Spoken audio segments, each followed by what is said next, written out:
Assalamualaikum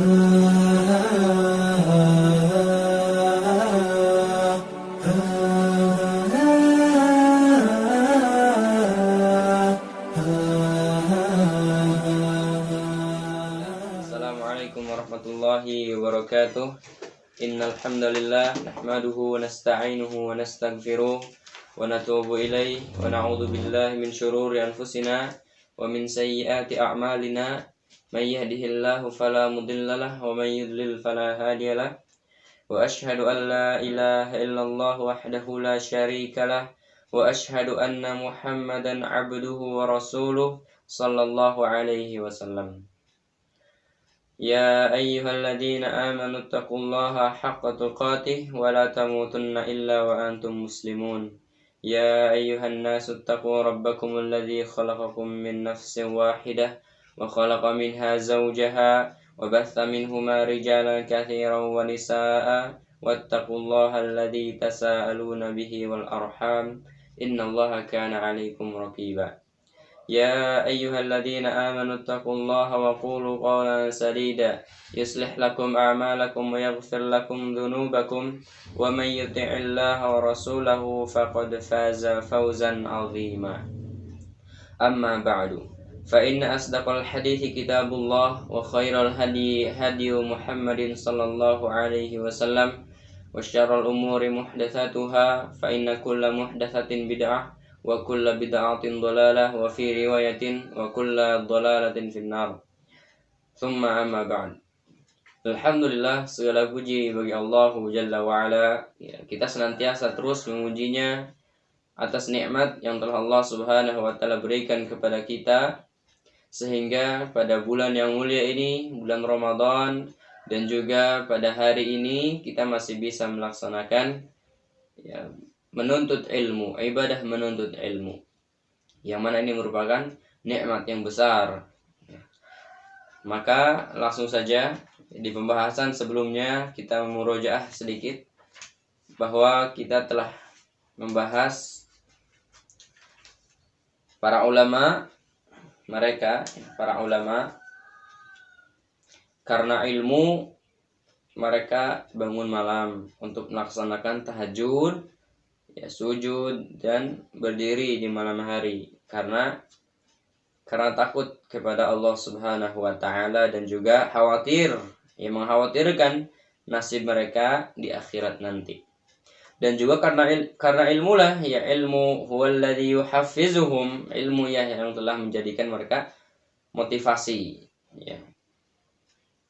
yang telah menjadikan mereka seolah-olah dengan ilmu yang sahih ini melihat surga di hadapan kedua matanya, wahurin, dan juga bidadari-bidadarinya, wa ma fiha min na'im, dan juga segala nikmat yang ada di depannya, yang ada di surga terlihat seolah-olah di depan kedua matanya, dan juga istana-istananya.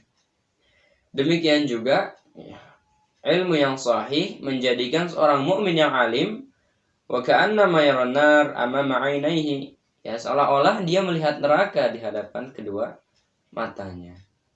Demikian juga adabnya yang pedih, belenggu-belenggunya, makanan-makanan yang basi dan busuknya, minuman-minuman yang panas yang telah Allah Subhanahu wa taala persiapkan untuk para penghuni neraka. Wal'iyadzubillah. Maka oleh karena itu, mereka orang-orang yang beriman memalingkan lambung-lambung mereka dari tempat tidur, menuju apa? Menuju pengharapan mereka terhadap rahmat Allah Subhanahu wa taala. Mengharapkan kepada Allah apa-apa yang telah Allah Subhanahu wa taala janjikan bagi orang-orang yang bertakwa. Sampai terlihat seperti ini mereka dalam beribadah. Sedangkan kita terkadang rakaat salat saja lupa. Jangan tanya kenapa. Karena jasadnya ada tapi akalnya entah kemana. Nah, maka kita lanjutkan kembali, ini kitab Marhaban ya Talibal Ilmi halaman 12.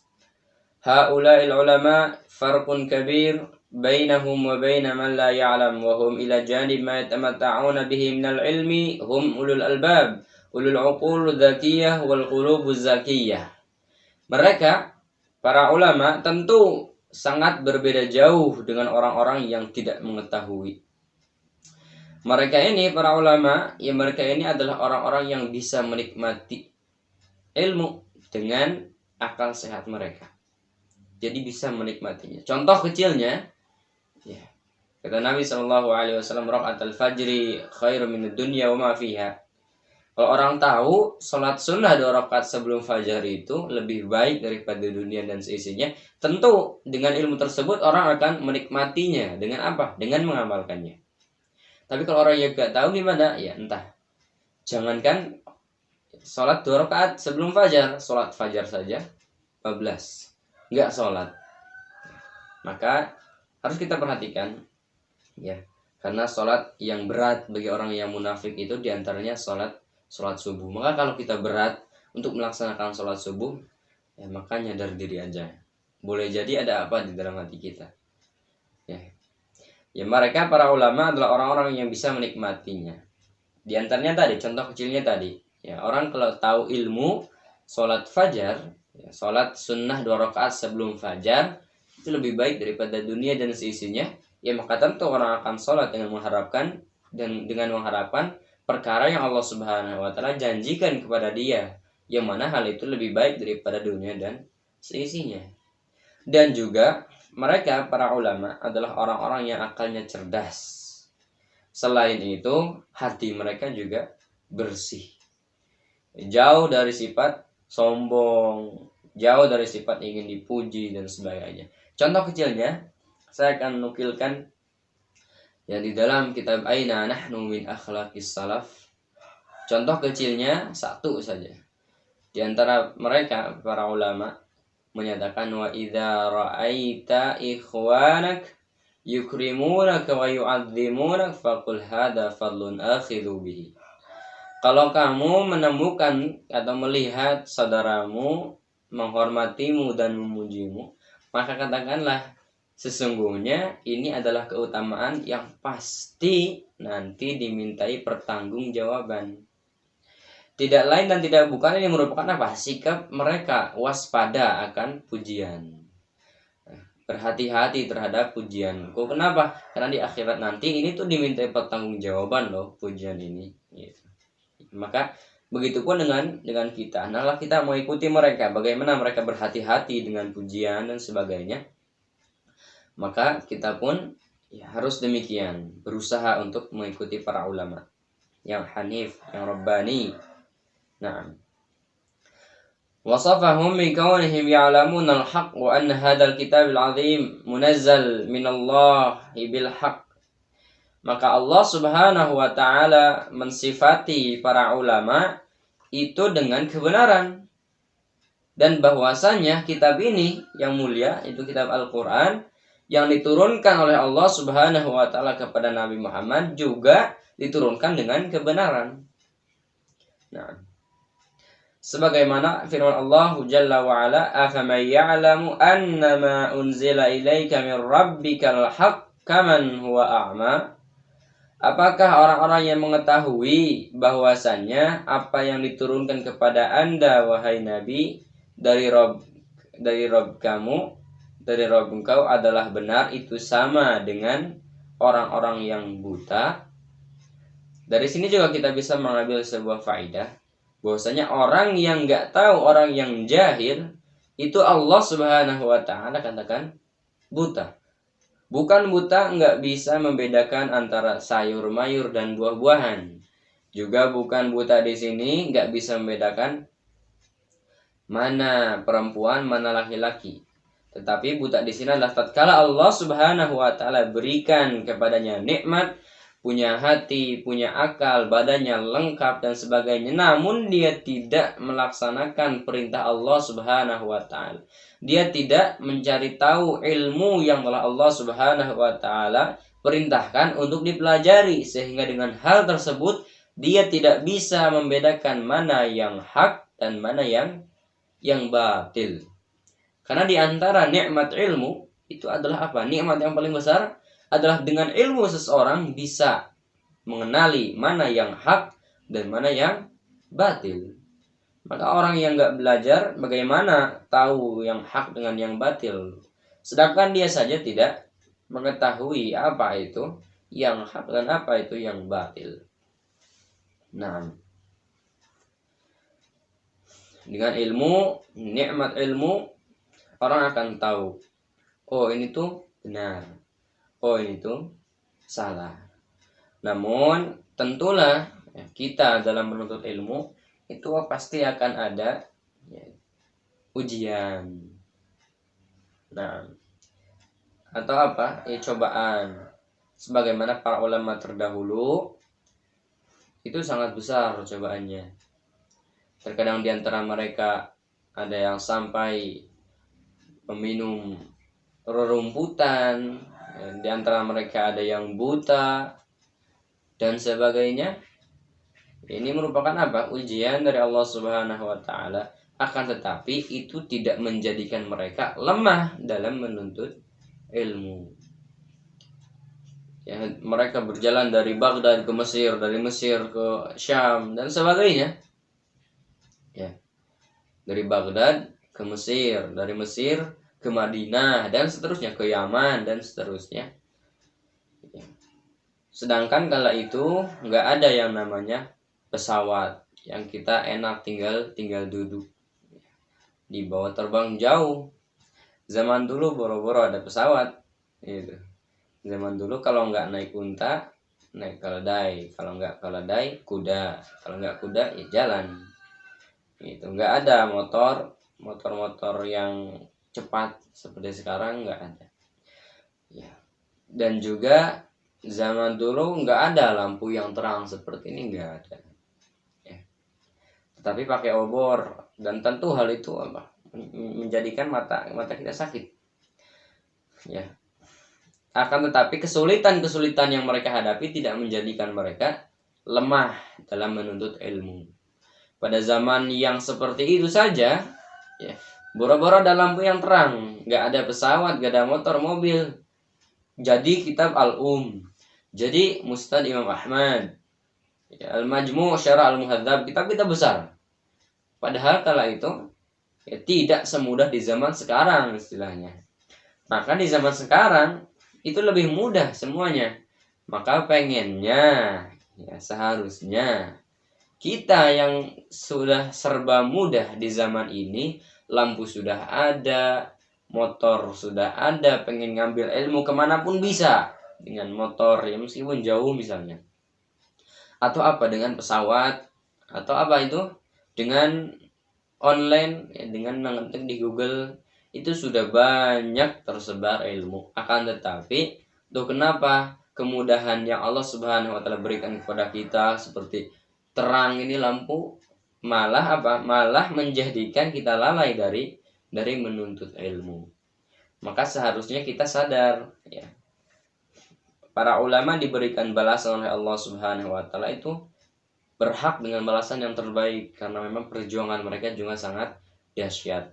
Ya nggak sedar itu kita meminta kepada Allah dengan balasan yang terbaik, tetapi perjuangan kita apa untuk agama ini? Perjuangan kita apa dalam menjalankan perintah Allah Subhanahu wa taala ini? Untuk membela agama ini apa yang telah kita laksanakan? Tapi kita mintanya yang terbaik.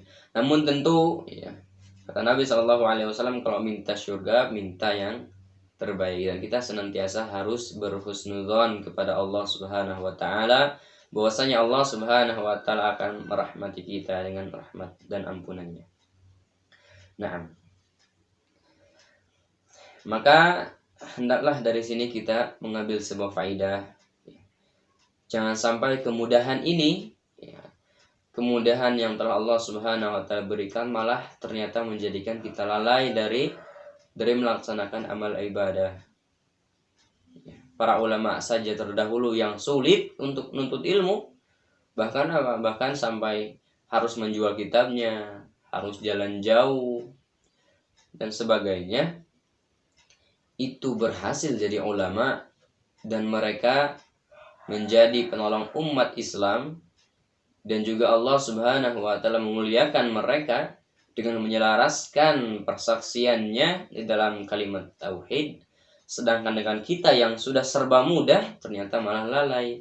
Maka dari sini hendaklah kita menyadari, mengintrospeksi diri kita dan juga bermuhasabah tentang diri kita ini, di mana sih peran kita di dalam agama ini. Nah, wasyabbah al-jahli bil umyan wa bis sammi wal bukm wa ahlul ilmi hum ahlul basirah bi annahum alladhi yadrakuna haqa'iqul umur wa ya'lamuna haqiqatul ilm wa ya'lamuna haqiqatul iman wa yatasawwaruna al-umur ala ma hiya alayhi.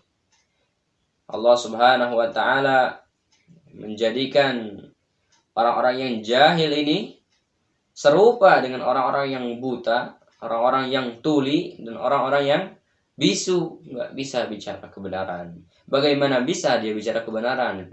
Kebenaran saja yang nggak tahu karena nggak belajar. Sedangkan ahli ilmu, mereka adalah orang-orang yang bisa melihat. Dan mereka adalah orang-orang yang tahu dari hakikat kehidupan yang sedang dia hadapi. Tergambar kehidupan yang sedang dia hadapi. Dengan apa? Dengan ilmunya. Yang mana setiap perkara dalam kehidupan tentu mereka ketahui. Oh, kalau begini harus begini. Misalnya dalam sholat mereka lupa, gak baca atau gak tasyahud awal, apa yang harus dilakukan? Mereka tahu bagaimana caranya ketika kita lupa. Atau ketika jual beli, ya, dipelajari unsur-unsur ribanya bagaimana, mereka tahu. Dengan apa? Dengan ilmunya. Bisa melihat, oh ini tuh masuk pada qarinah riba, oh ini tuh bukan riba, dan sebagainya. Ya, mereka tahu dengan apa? Dengan ilmunya. Berbeda dengan orang-orang yang jahil. Entah itu riba atau bukan, bablas saja pokoknya. Nah, maka dari sini juga kita ketahui bahwasanya para ulama terdahulu, ya, baik terdahulu atau di zaman sekarang, para ulama yang rabbani, yang lurus, yang hanif dan sebagainya, itu senantiasa menggantungkan setiap perkara yang sedang dia lakukan kepada Al-Quran dan As-Sunnah, di mana mereka menjadikan Al-Quran sebagai pedoman. Dan ini pun hendaklah kita contoh mereka, karena Al-Quran itu adalah hudal linnas, petunjuk bagi manusia. Jadi kalau kita senantiasa mengacukan kehidupan kita, perkara-perkara yang sedang kita alami selama di dunia ini kepada Al-Quran, tentu kita akan mendapatkan apa? Mendapatkan petunjuk. Agar apa? Agar kita bisa menyelesaikannya dengan indah, dengan lurus, dengan benar. Karena itu jaminan dari Allah Subhanahu wa taala. Kalau kita menyelesaikannya dengan Al-Quran, menjadikan Al-Quran sebagai pedoman hidup kita, tentu hidup ini akan apa? Akan tentram, akan tenang, nggak bingung harus bagaimana, ya, dan sebagainya. Ketika berselisih, kita kembalikan kepada Al-Quran dan As-Sunnah, akan tentram. Nggak mesti harus dengan jalan bertengkar, nggak mesti. Tapi kalau kita kembalikan dengan Al-Quran, kepada Al-Quran dan As-Sunnah, semuanya akan selesai dengan apa? Dengan izin Allah Subhanahu wa taala, melalui jalan yang terbaik. Nah, mungkin kita cukupkan dulu sampai sini. Hadza wallahu alam. Ya, kita cukupkan pada halaman 12 bagian tengah. Subhanakallahumma bihamdika asyhadu an la ilaha illa anta astaghfiruka wa atubu ilaik. Wassalamualaikum warahmatullahi wabarakatuh.